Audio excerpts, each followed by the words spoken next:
नमस्कार, मी स्वप्ना आंबेकर चिंचवडला राहते। मला एक 6 महिन्यापासून थोडा रात्री झोपेमध्ये घाम येणं किंवा श्वास घेताना त्रास होतोय, असं घुसमटल्यासारखं होणं। म्हणजे ॲक्च्युअल थंडी होती तेव्हा, पण तरी असं होत होतं।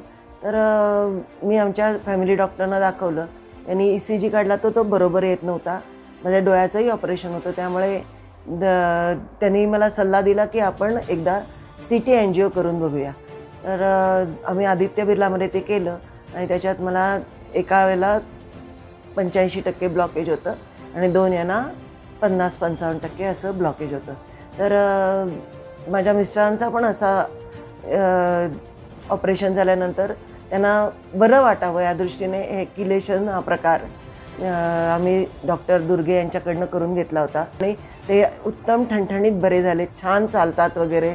त्यांचंही वय 72 आहे आणि माझंही आता 65 वय आहे आणि मला हा त्रास व्हायला लागला म्हणून मी दाखवलं आणि आता आम्ही ऑपरेशन न करता दुर्गे डॉक्टरांकडनं हे किलेशन ही ट्रीटमेंट घेतली। मी 1.5 महिना त्यांची ट्रीटमेंट घेते आणि मी आता 15 दिवसापासून चांगली म्हणजे त्यात केलं सुरू तेव्हापासूनच चालायला लागले, पण आता 15 दिवसापूर्वीपासून मी अगदी 1 तास व्यवस्थित चालते आहे।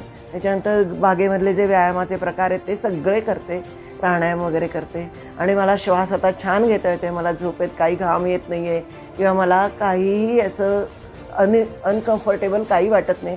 इतकं मस्त वाटतं, म्हणजे मी पहिली होते तशी झाली आहे, असंच फिलिंग आलेलं आहे। तर जर कोणाला असा काही त्रास होत असेल तर जरूर ही ट्रीटमेंट डॉक्टर दुर्गे यांच्याकडनं घ्यायला अगदी 100% हरकत नाही। माझा असा सल्ला आहे तुम्हाला की ही ट्रीटमेंट तुम्ही असं जर कोणाला त्रास होत असेल तर जरूर घ्या।